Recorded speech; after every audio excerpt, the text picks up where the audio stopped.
Hi guys, it's me, Joseph Landriscina, and I want to wish everyone a happy and healthy and fortuitous Chinese New Year's for 2023, the year of the rabbit.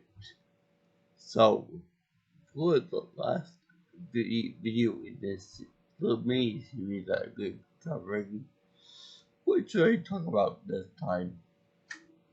Well, I'll talk about one of my favorite books of all time, The Asian Mystique by Sheridan Prasso. Now, I'll make, I'll keep it a very big secret that I love Asian culture. I love the architecture, the foods of the region. I love all the histories of the various countries. I love languages. I love the Asian people, in particular the women. And this book showed me why certain people like Asian women, from either from Vietnam, Cambodia, the Philippines, Japan, or Taiwan. Now, this book was made before 2019, 2000, 2019, 2020, when we had a little COVID problem. Now, some conservatives out there will add to the Asian stereotypes and talk about that the COVID virus was caused by China to derail President Trump's president re-election campaign. But I don't personally. I don't believe that stuff. I think that the people who did that are just looking for a scapegoat for why he did so poorly. And I hate the whole Asian hate campaign that began out of his hatred and bigotry toward Asian people. Now, I have no idea why why people take it out every Asian person under the sun, but it's kind of disgusting and kind of wrong for you to hate someone like that. Now, in the book here, she does talk about some of most of the stereotypes about Asian people, um from the negative stereotypes to the more positive stereotypes, and I will add to some of those stereotypes in in a non professional way, because obviously I don't know everything about Asian cultures and everything about Asian people in general, and I don't know what goes on in Asian women's heads. Like, for example, she doesn't mention anything about the fact of the stereotype of Asian people being bad driving. Now, I'm not here to be racist about anything, because I love Asian women and all that, but that does make a tiny bit of sense, because the so-called limited range of motion, range of vision in their eyes. It doesn't make a whole lot of sense if you think about it, because I'm sure there are plenty of good drivers that are Asian descent, but because they have the e-fold, I call it, the extra layer of fat in the eyelid, that's supposed to produce like a limited range of vision, at least compared to someone like me, a Caucasian, or someone who's African American or Latina or something like that. So there's that. By the way, I think that's one of the most beautiful features of any person, that evil, which for some reason Asian people have, almost universally, and it's usually something that gets taken out when the fetus gets to be a certain age in the womb. It does for every other person in the world. Except that this evil also comes into play in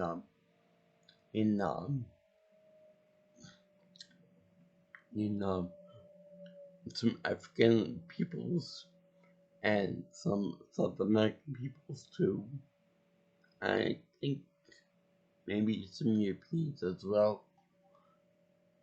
But I'm not just talking about people that are that are part Asian, because although they could be hot and pretty and all that, I still wouldn't count it. So I'm going to go through Sheridan Passo's table contents on her book here.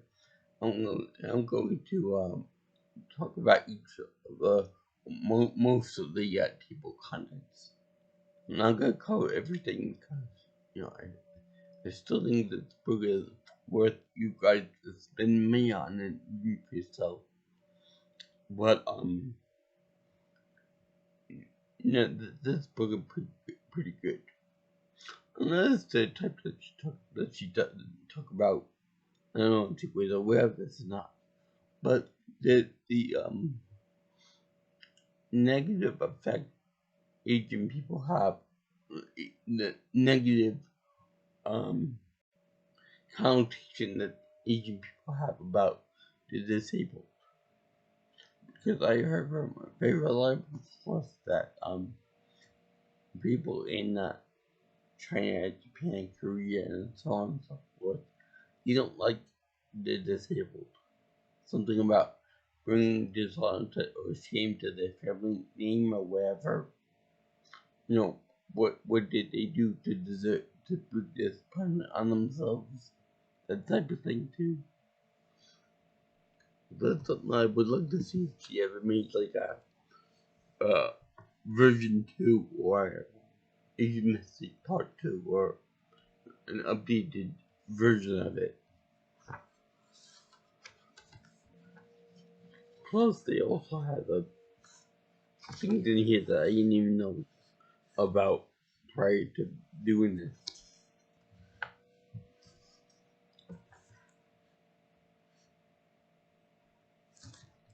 And by the way, when I mentioned this stereotype about when I get to the China doll stereotype and the dragon lineage stereotype, I'm just mentioning people by personality. I'm talking about any type of sexual fetishism I might have. I don't think women like that, especially not Asian women. I think of them as, I should be respectful to them and kind to them and nice and all that, sharing and stuff like that. So I'm just going how they treat me and how they respect or disrespect me for that. Anyway, she talks about the exoticism of it all, of Asian people in general. How, because they're like foreigners, their culture is exotic to us, Americans, Europeans in particular. That we are like we call we're like the main shebang, and they're like the they are the perpetual other, especially because they live on the other side of the world and they come here for immigration reasons, make a better life for themselves and their children and their families and whatnot. So there's that unknowable, uh, unfamiliar feeling that I personally like about Asian people. Okay,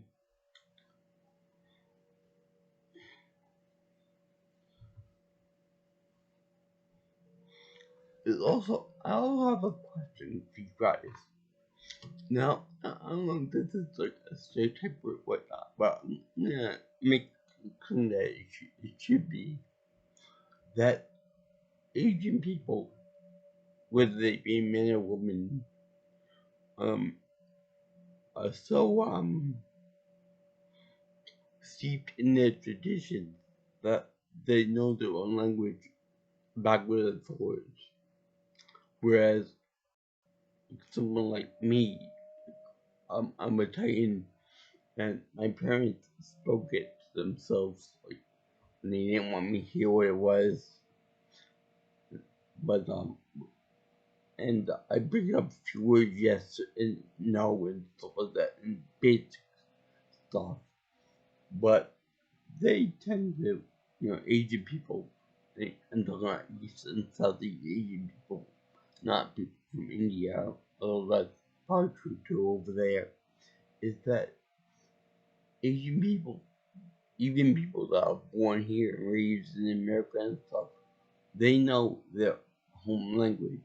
Like they know their Chinese for Chinese Americans, Korean for Korean Americans, Japanese for Japanese Americans, and so on and so forth. I think it has to do with the fact that they have to know where they came from and know a lot about their own culture and stuff. But whereas Italians, unless you're born in literally you're born in like an area that only speaks or speaks a lot of Italian and stuff, you really don't know that much about Italian language. For example, my aunt, God bless her, she taught her kids how to speak Italian and backwards and forwards, and she tried her best to teach her grandchildren how to speak Italian too. I don't know how good that turned out, but the older generation, kids, her kids learned Italian and they can speak it pretty well. I'm sure that my parents were to, if they try hard enough, they would get me to learn more Italian and they would make it more, I would be more fluent in it and stuff. But for right now, I know enough about it. I can understand it better. Anyway, I think that should be a stereotype that they know their own language more than, say, Latina. Maybe that should be a Latino type stereotype too, because they're pretty fluent in Spanish, probably because of the culture and stuff. I'm sure if I came fresh off the boat, I would do a lot more Italian and a lot more phrases and stuff. But then again, because there are a lot of Asian Americans that are first and second generation Americans that were born over here who just visited China wherever, over there, that that they would they would have more of a cultural push to learn their own language and techniques and dialects and so on and so forth. Whereas Americans aren't really, Caucasian Americans aren't really pushed either by gunpoint or anything else to learn the language. Speaking of which, I have to mention that Anna real quick. Anna was about already at Stony University. the first college I went to, and she was my RA, and wait a minute, this made me ask she became my RA. Anyway, she was my RA at one point or another, and she Chinese. So it was real quick funny that they say all that Chinese language is dumb, because I don't know where her family was from, but she knew a lot of Chinese language. So anyway, I was over there with my aide at the time, Vasari Jean, and it was funny because when Vasari was over there helping me out with work and stuff, Anna goes into her room with her boyfriend. No big deal, right? So then I hear her getting busy with her boyfriend, like nothing too major or anything. And all of a sudden, I hear her screaming out loud in Chinese, and I know what's going on, but Charlie turned beet red when she heard this, and she's like, "Joe, I'm so sorry for that." That was real funny. I've always found it interesting that I, I find it interesting that I get turned on, but when women speak Chinese to me, or Japanese, Korean, and whatnot. But I find it more fascinating that other Chinese men also find it erotic and turn on. So that was pretty funny. I just have to put that out there. I really hope that she doesn't see this video, but I doubt you will. But it's real funny. Anyway, that's why I took Japanese class when I was in New Paltz. Even though the teacher was strict, to the least, because I learned how to teach Japanese and learn Japanese from herself in Japan, so she expected us to learn Japanese that way. Whereas the teacher learned, is American, and he learned it probably with American standards, so with a lot looser. If I would go back to Newport, I would take him for sure. Not because of any cultural or racist ideology or anything, because the teacher was a little bit too aggravating for me, and too much like a drill sergeant. Boom, boom, boom, yeah, and then next, boom, boom, boom, then next, boom, boom, boom, yeah, next. That and the fact that he had to shoot me us write a whole lot and then take pictures of it for a workbook to put online. Number one, this is not an art project. You should be able to just look at the workbook and see for yourself if it's okay or not, that is satisfactory or not.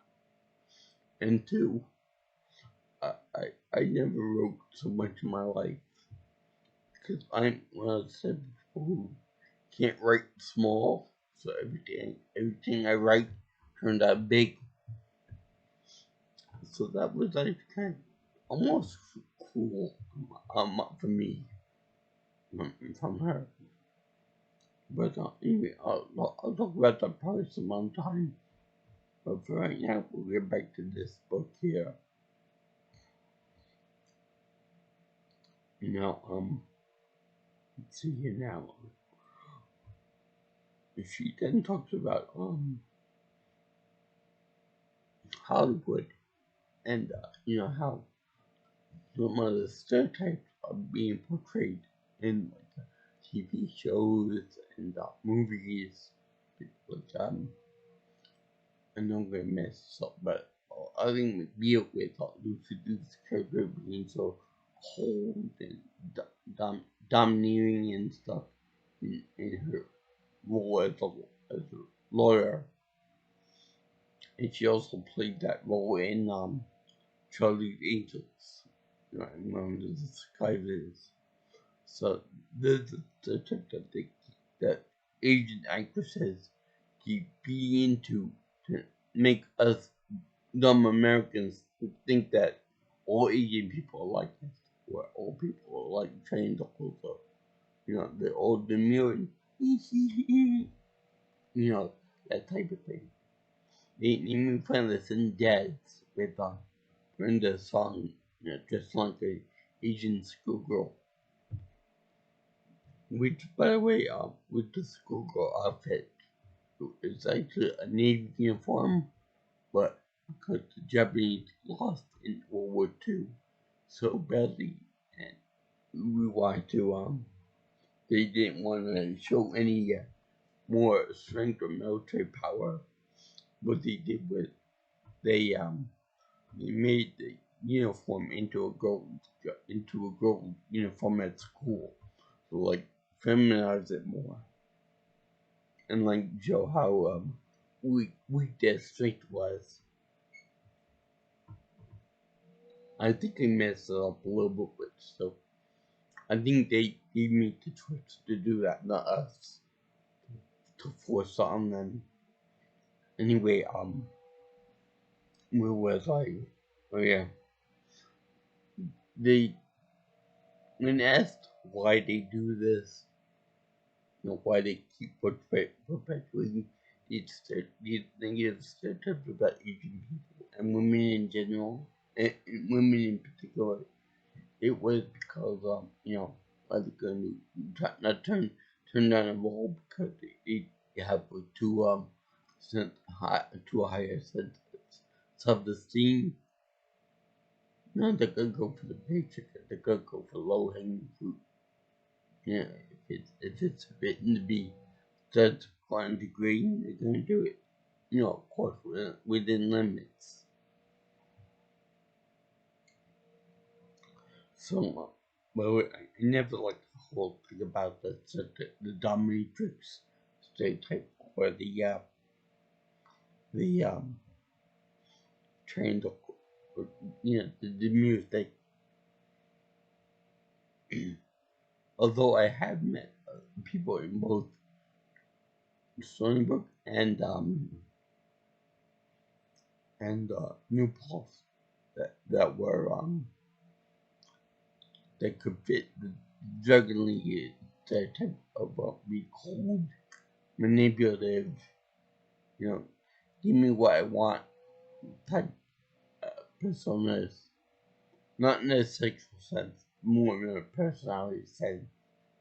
Because I've actually experienced it where some people just ignore me, and some people that just use me for what they want, and what they wanted was with playing my video game. And I had one instance where someone played a one-player game for 3 hours straight, not even bothering to let me share the game with her.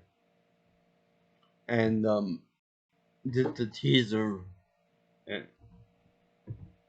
can't get it back. I would always say, I every time she would die, and that was quite a bit sometimes. To the point I got sick of it. Well, who cares? She was a bit of a penis anyway. But next one here is okay, one other thing that I don't think to hit on too solidly is that there is quite a bit of racism over there in Asia toward people. You, you can incorporate South Asia too in this because I know that it's like good that you have pride in your country and you have pride in your culture and stuff, but some of the people over there are just flat racist toward both people of different cultures and different skin colors or skin tones, because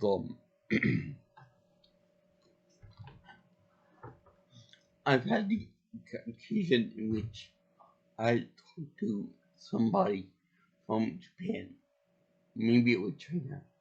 Anyway, I talked to someone from China, and I mistakenly referred to her as Japanese.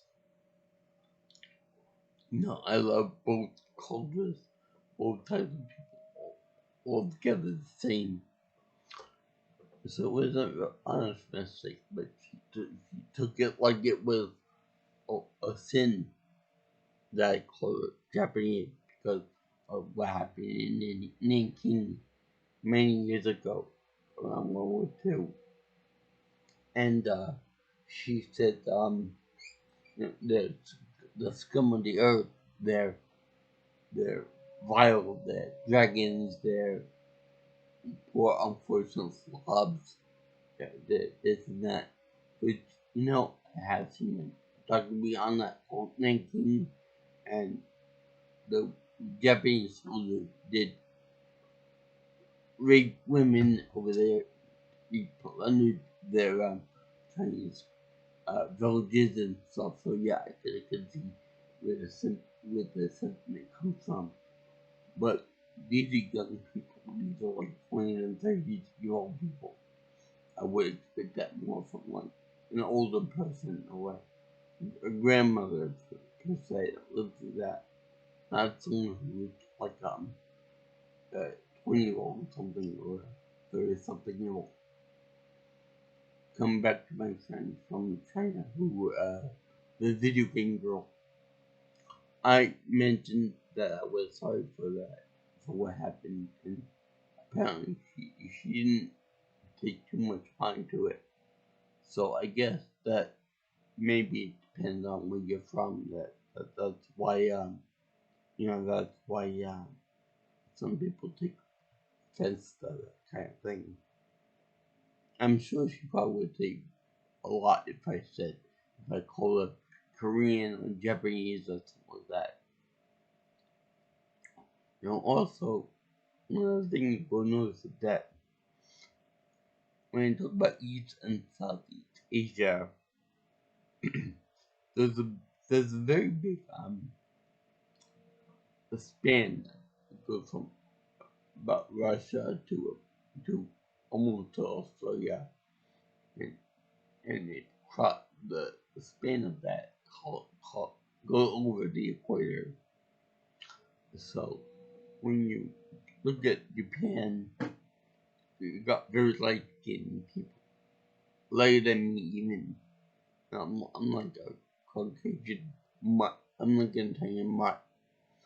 So, people around the have a whitish complexion.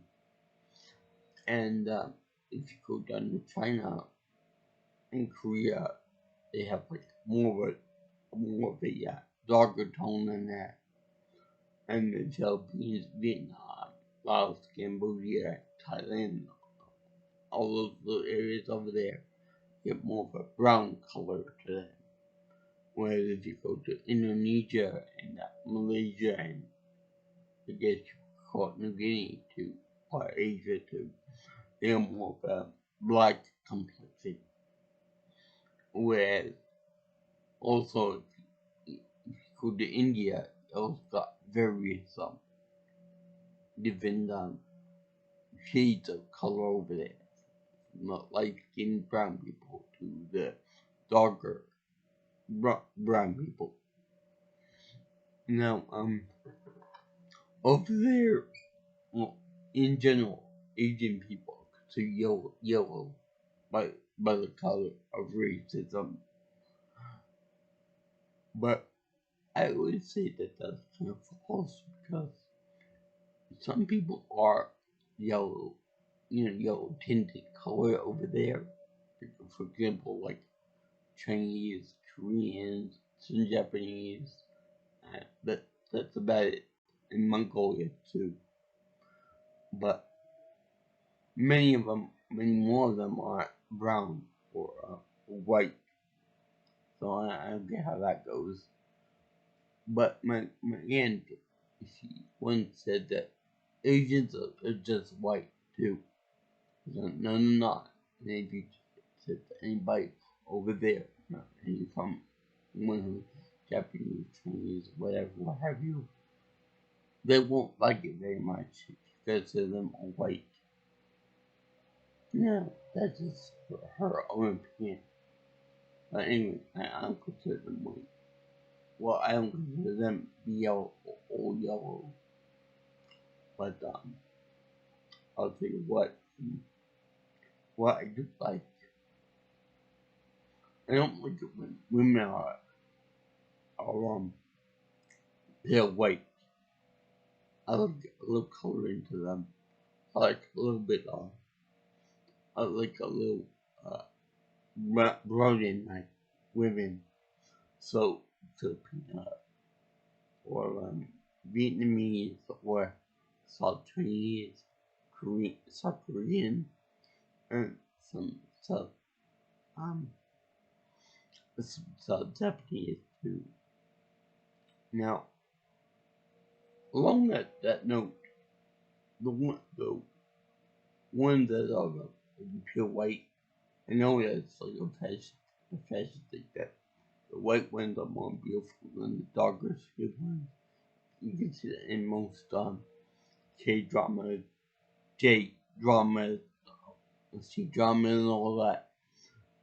And you know that all the beautiful parts are played by light-skinned women, which I don't really like too much, because you should give the rest of the rainbow a chance to be beautiful. It's hard.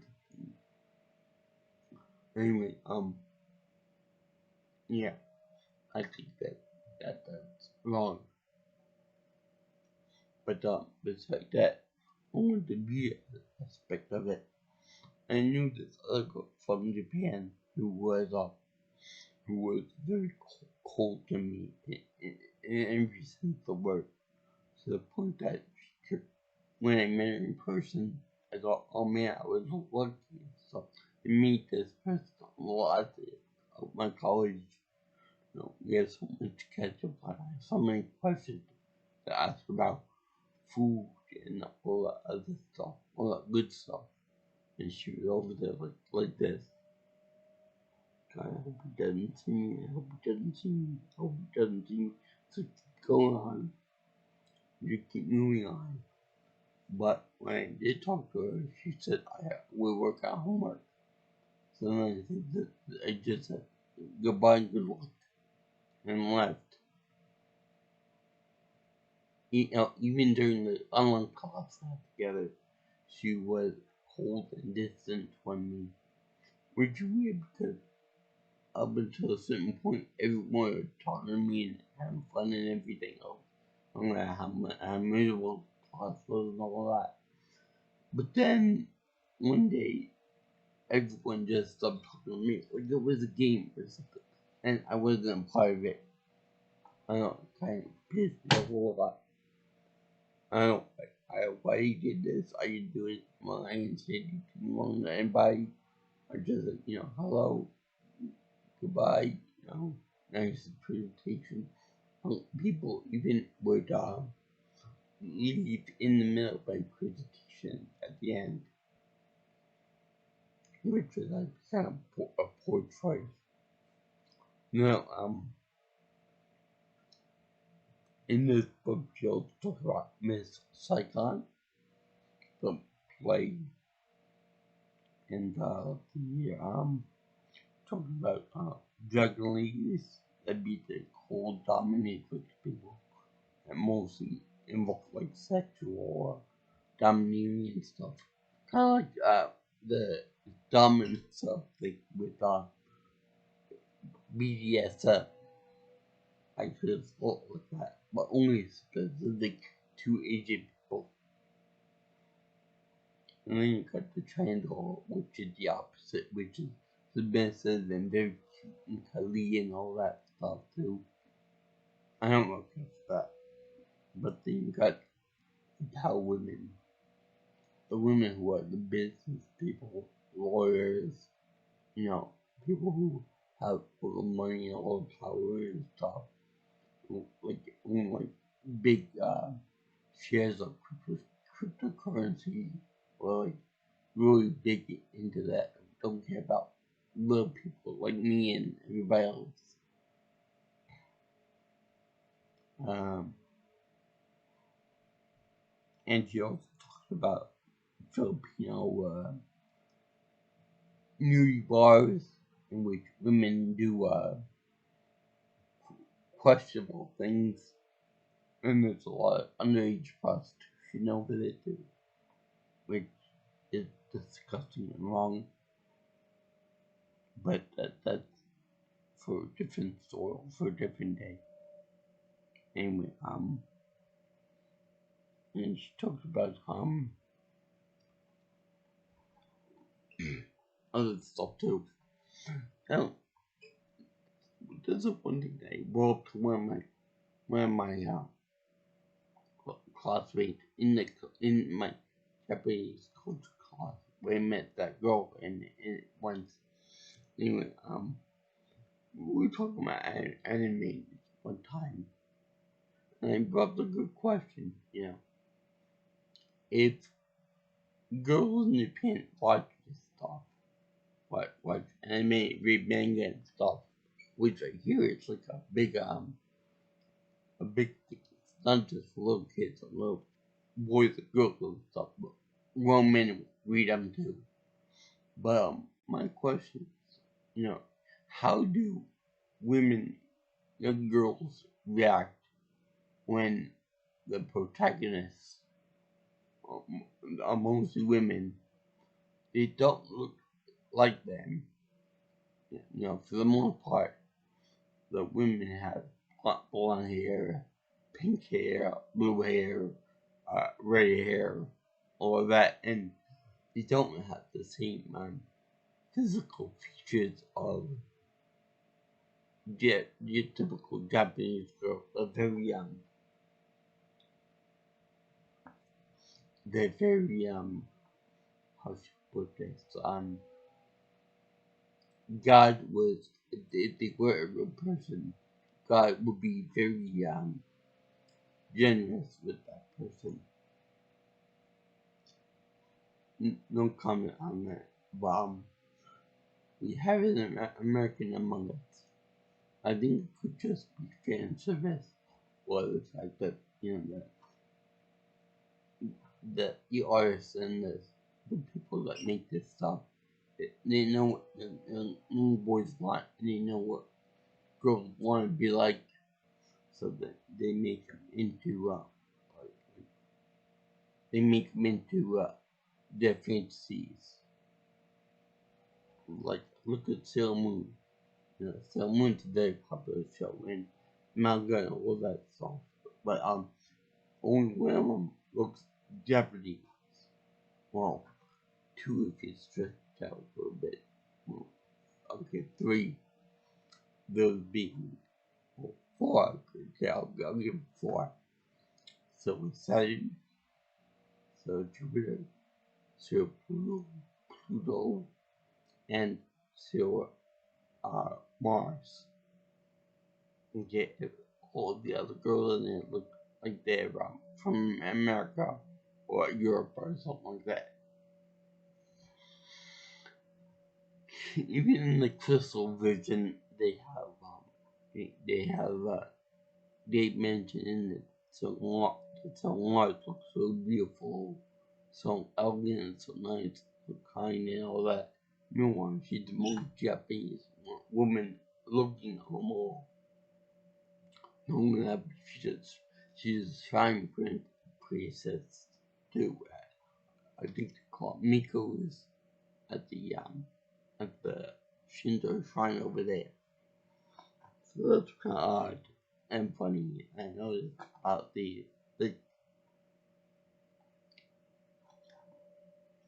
I will get more into that when I get into when I do my psychological talk about hentai. And hopefully YouTube will allow me to do that because I'm not going to be showing any pictures of it. But for obvious reasons, if people know what that is. Anyway, I'll see the video that I cover on it. But also, there's one very key thing that you mentioned about so far, and it's covered in this book, is why men find Asian women attractive in the first place. Not about an economic situation that the women may be facing, or anything else, but why men find women from Asia to be so attractive on a primal level, on a feral level. Because, for the most part, they look kind of wooden, they look kind of petite, small, uh, there are many myths about them sexually, about them being hungry for men and all this stuff. It's not true. Trust me on that. It's not true.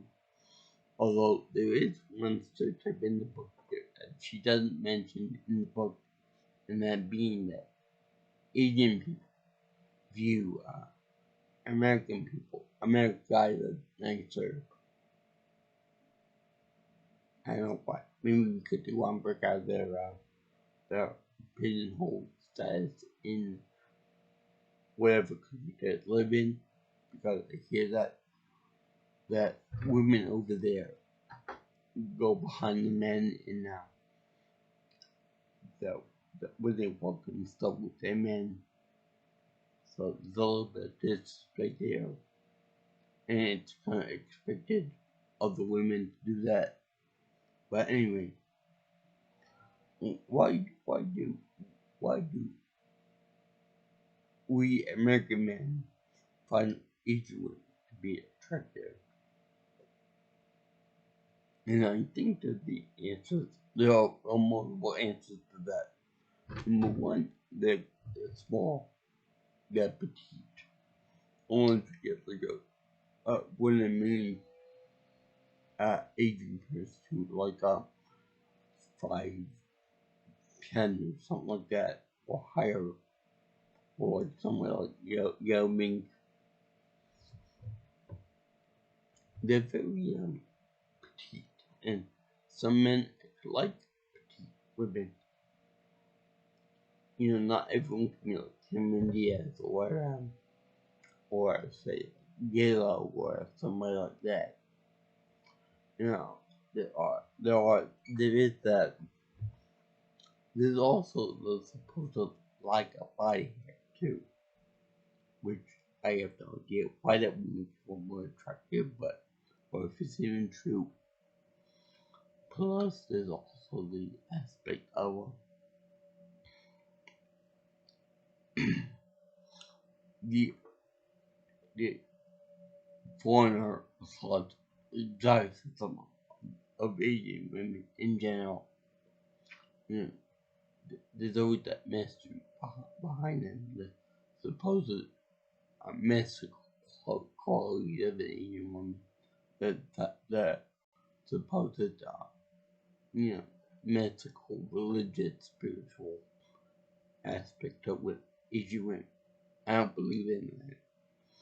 But what I do find attractive about them is that the the eyes the eyes of Asian women. Now, I know I said something bad about them being that they might have like a field of vision issue, but I find their eyes to be very attractive and very beautiful. The rest of the face can be average looking, but if you got the good eyes, I love it.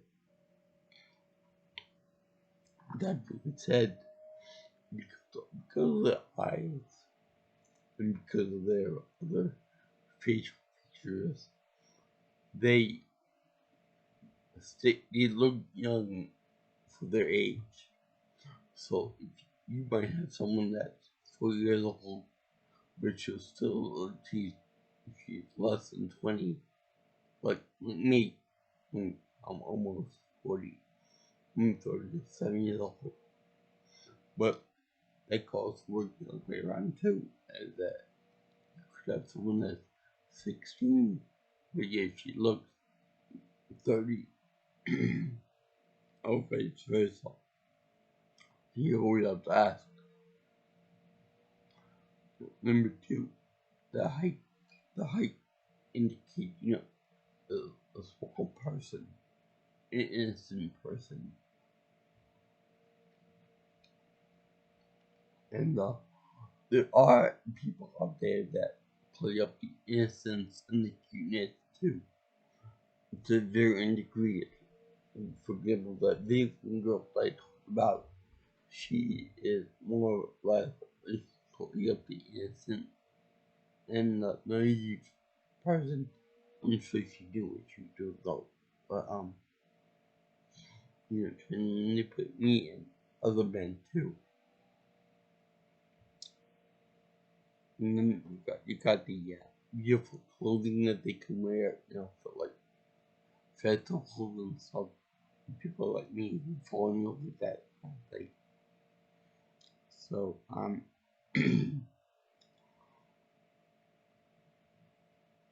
I'll get into that moment. Get into the school uniform fetish that people have. Only for those that are over age, that are of age or older. No, there won't be any mention of 17-year-olds or anything like that. So this is all about consenting adults to do this kind of stuff for fun. Anyway, there's also the fact that that women can also act super happy whenever they're around men. You know, playing up the cuteness thing too. Playing up that whole I'm adorable, worship me, that type of thing. Like with Yaya Panda in the Crash Team Racing game at Nitro Fuel game. She is adorable in every sense of the word. And he plays up the whole adorableness too, to a T. So yeah, this is just some of the reasons. I did include a video. I did make a video years ago about Asian Americans that I think I covered most of it. What I find Asian women to be attractive. But that and the fact that there are many health risks associated with being robust, if you will, and Asian women cut that down a little bit. Plus, I like the whole strictness of the culture a little bit too. That they're more hard working, more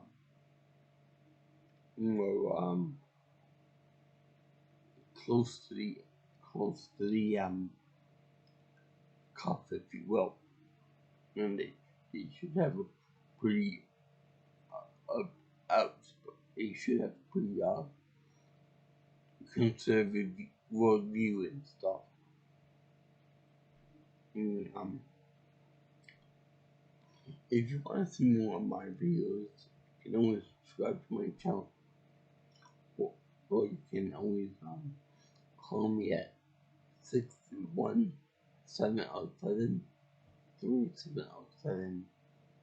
And if you want, you could drop me a line at my email being jjviewingchannel@gmail.com, or you can contact me at PMelsonPro on the Twitter, because if you want to give me any suggestions for anything about future renditions of trying to do it celebration. So I highly recommend this book. It is a Mystique by Sharon Pascal. I can tell you about everything in the book, because I honestly don't know everything in the book. But the author seems cool, and I wish that everyone could speak to her, watch it to see if she can make another version of it, updated version of it, after COVID and stuff. So happy Chinese New Year for the year 2023.